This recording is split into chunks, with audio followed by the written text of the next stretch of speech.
Yes, I'm coming out a little bit late today because this is the time that I have the opportunity to do this today. So I believe it's better late than never. Better late than never. Okay, I think this is good. All right. Put some lights. Yep, this is good.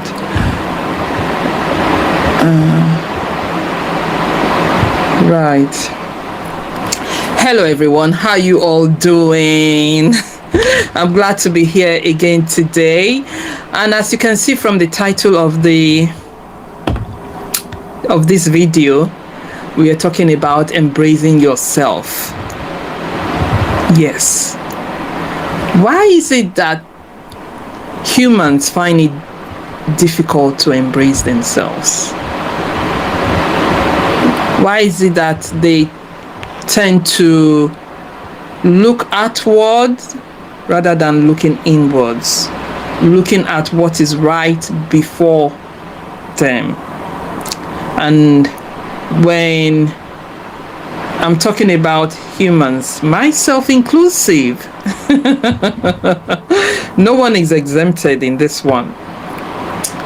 So,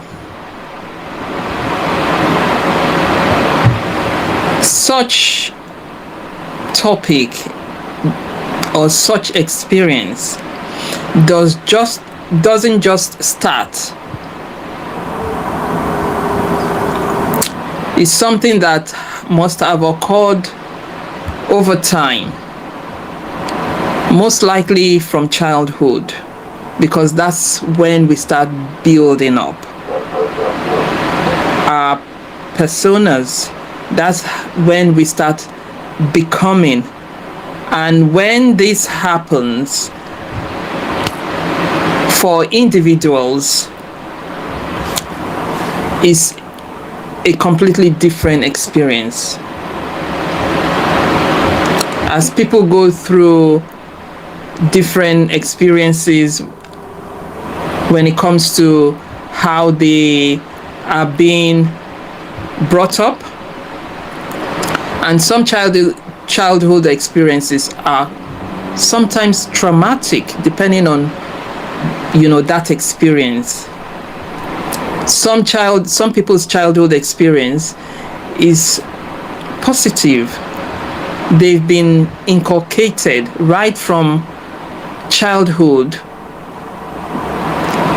the need for them to embrace themselves. However, for some, that's not the case. For some, the very people, and when I say people, inclusive of parents, cousins, close relatives, even people in authority, because there are some children who grew up in children homes.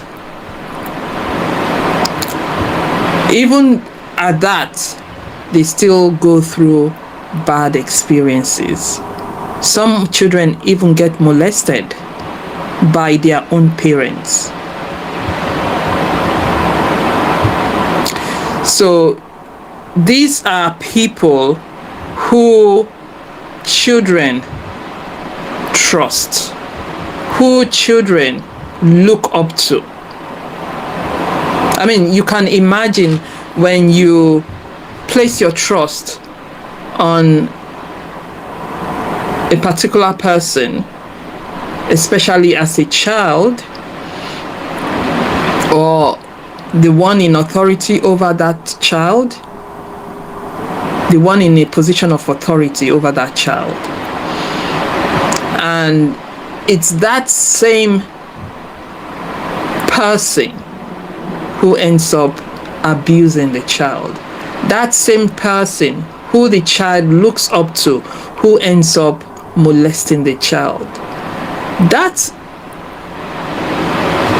alone for any child, is traumatic.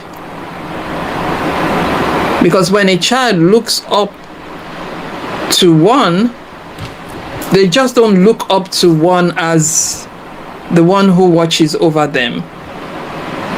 But they do that because they feel protected or want to feel protected by that very person in authority over them. And so there's a bridge of trust here, which ends up being detrimental to that child's life experiences, which eventually affects that child's confidence and trust in any other human being that they come across later on in life. So that alone can be brutal and cause bruises on their confidence and their trust level for a lifetime if that same experience is not addressed and such a victim is brought into, goes through counseling, and such situation is brought into conclusion or closure. So these are few of the things that affects people, the type of experiences that they've gone through in life does affect how they see themselves, the confidence that they have in themselves, if they can trust themselves to trust other people because of their awful experiences. Yeah. And for some, it's not even a childhood experience that brutalizes their confidence in themselves or the level of them embracing themselves as they are. Sometimes it's society as well. The culture of that society takes the confidence off them, takes the fact from them that they have to embrace themselves the way they are and the way they have been created. There's so much pressure from society which brutalizes their confidence in themselves, and they carry this, such people carry, such experiences throughout life, which tend to affect the way they are able to, the level they are at which they are able to embrace themselves as they truly are. Yeah. And for some, again, it is the fact that when they were children, they actually had a fabulous childhood, but during their adulthood, something happened. Something happened to them. They had a bad experience, either being kidnapped, yes, some either being abused emotionally, psychologically, or physically by the one who they profess to love, or vice versa. For example, a couple, one being physically abusive over the other, can send a psychological trauma wave through their entire lifetime after that experience. So all this and much more contributes to the level at which people end up embracing themselves or not at all embracing themselves. Yeah. So it takes a while, if they eventually get there, for them to come back to terms, come back to embracing themselves, except for they experiencing an epiphany in their lifetime, or going through therapy, or just experiencing another level of spirituality in their lifetime. This is when they are able to start reflecting and being able to embrace themselves. So our life experiences in this world can either mar us as humans or make us to become better. Can make us to become better or mar us completely. I don't know why therapy or counseling is not encouraged. This is something that should be encouraged in society because of the different experiences that we go through. Life itself is challenging. Who goes through life without challenges? None.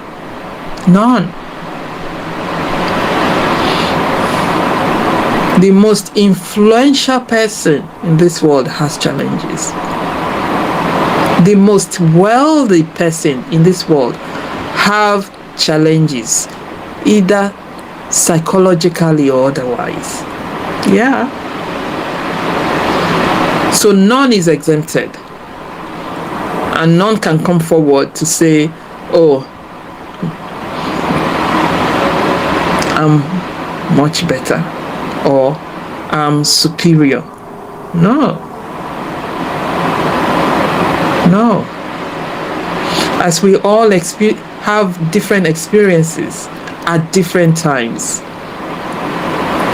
Because one is having or experiencing good times in their life at a particular moment, and at that same moment another human being is experiencing awful or traumatic time in their life, doesn't make the first more superior than the other, as that can be considered as a season, and season, as we all know, changes.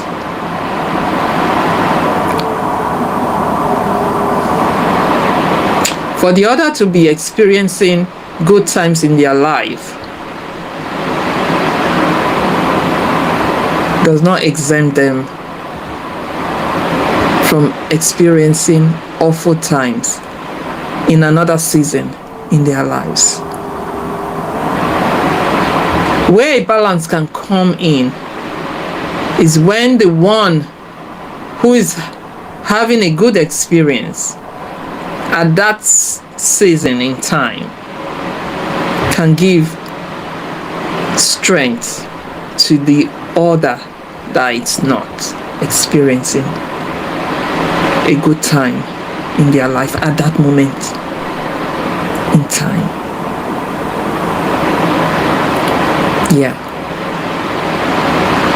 So we are talking about today how to embrace yourself, or how to start embracing yourself. So you could look at this as counseling. Counseling from breakage barriers. One,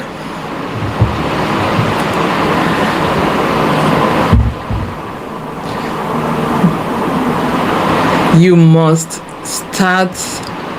I wrote it down here, so I'm going to read it out. Let me see.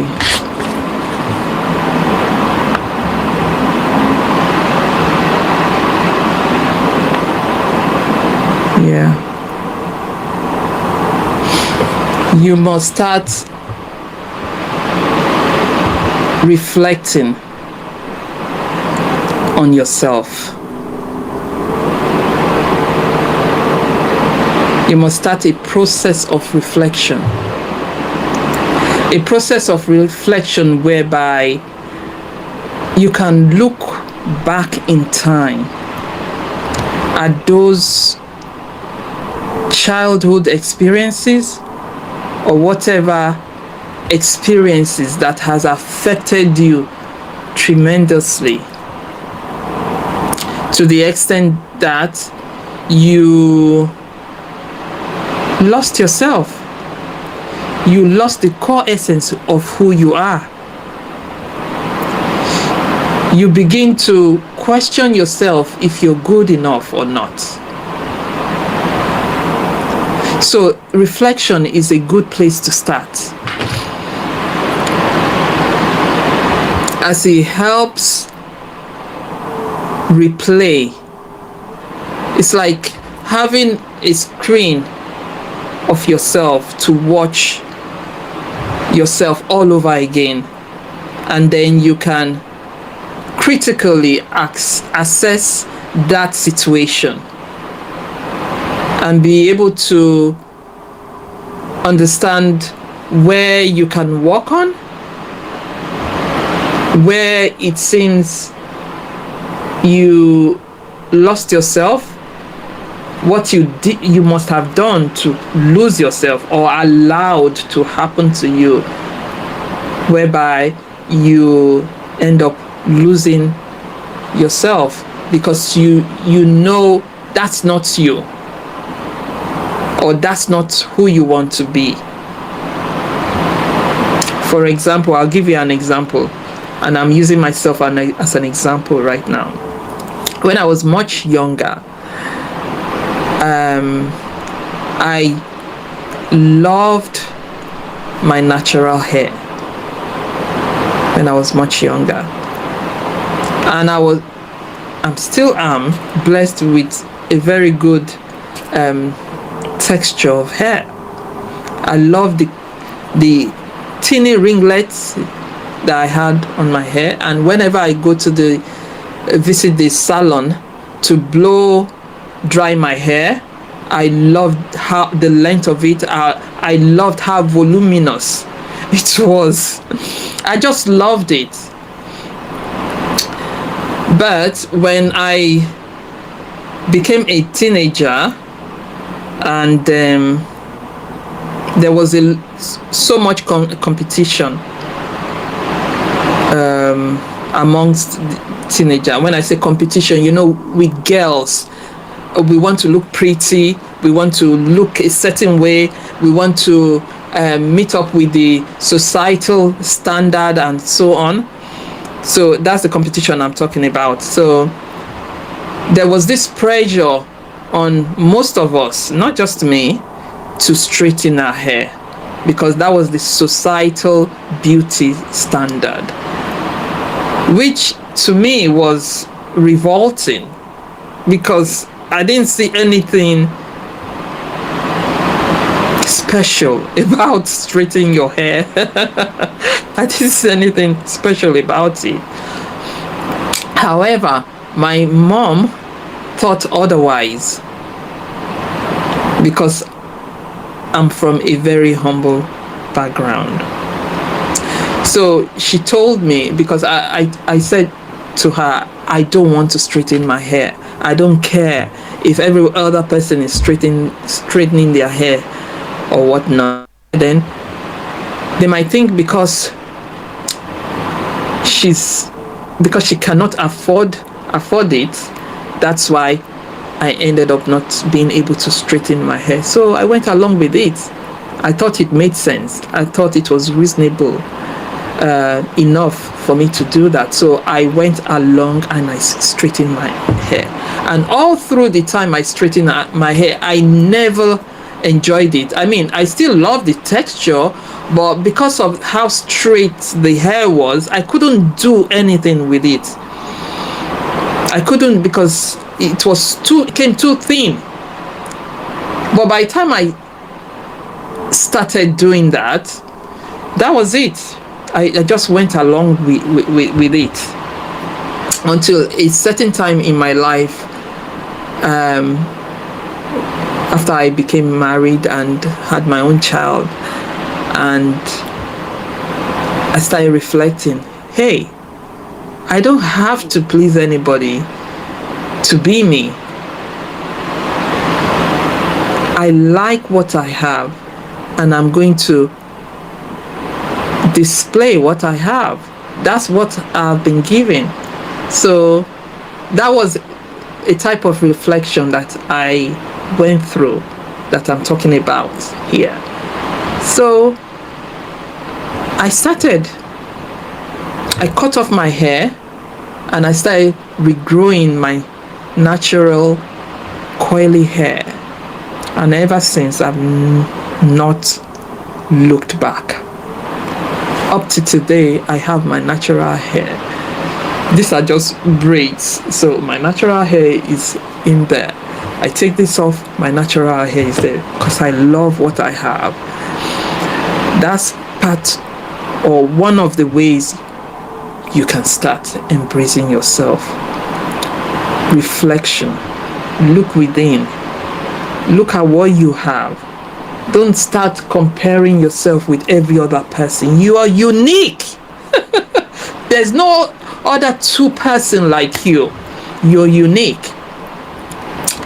So yeah, the reflection. And my second point, I'm looking at my cue card now when I'm looking down, all right, to remind myself.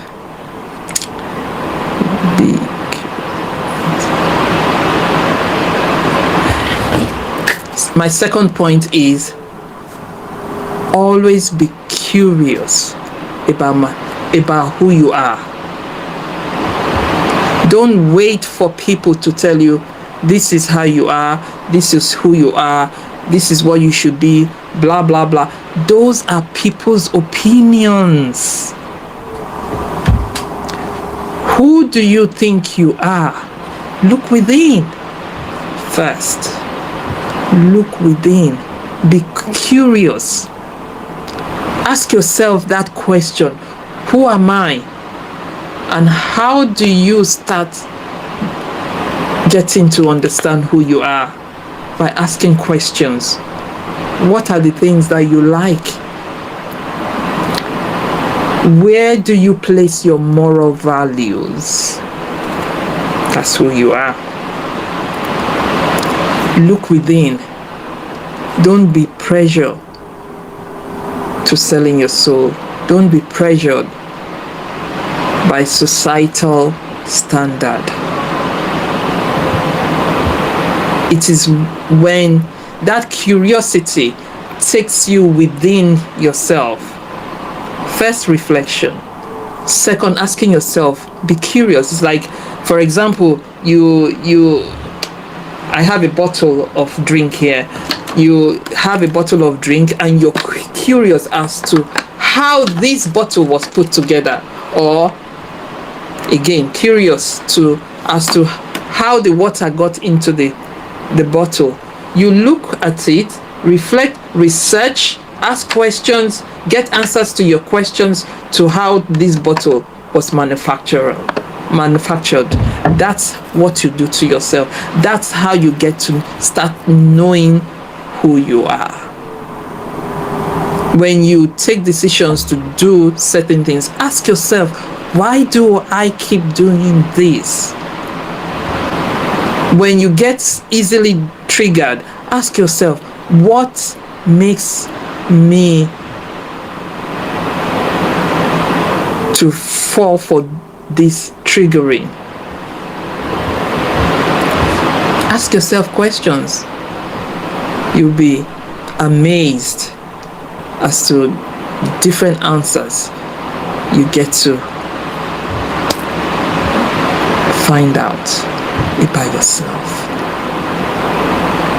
It is when you get to that level of understanding of who you truly are, what makes you you, what makes blessing, then you start getting the level of validation for yourself first, and not waiting for others to validate you or tell you who you are. All right?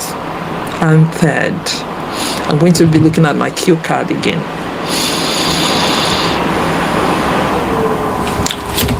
Yeah.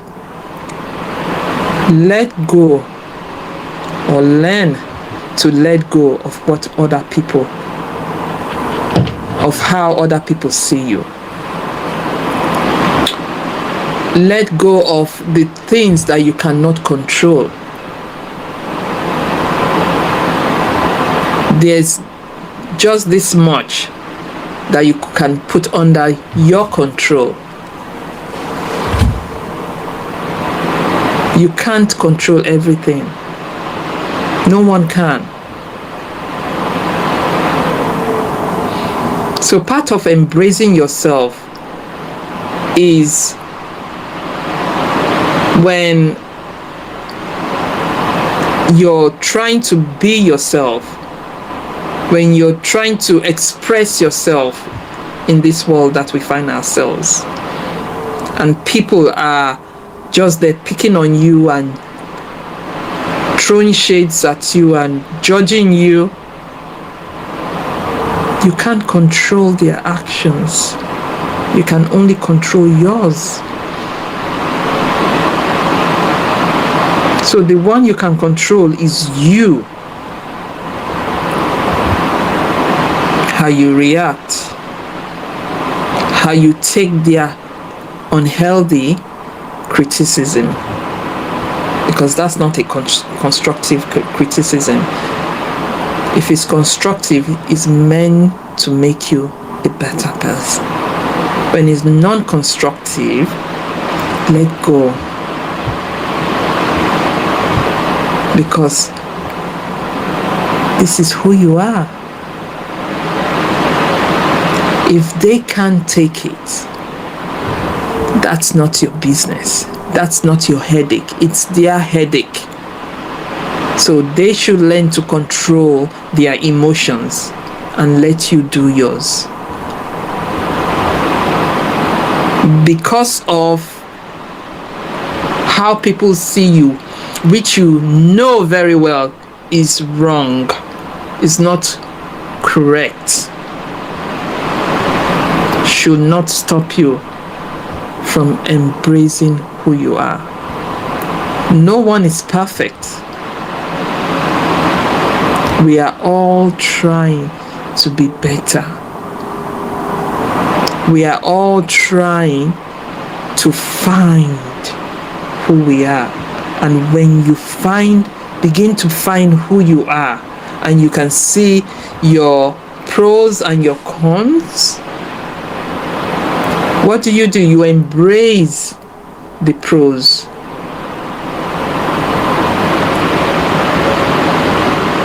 And the ones that you have to work on, you work on.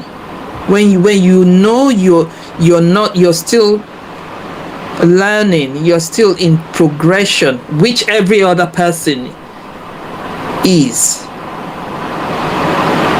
You work on it, and don't let how or what people see you to stop you from embracing all of yourself. All right? How many minutes have I been on? Yeah, I'll end it here. Thank you very much for listening. As always, my name remains Blessing. I'll see you next week. Take care now. Bye.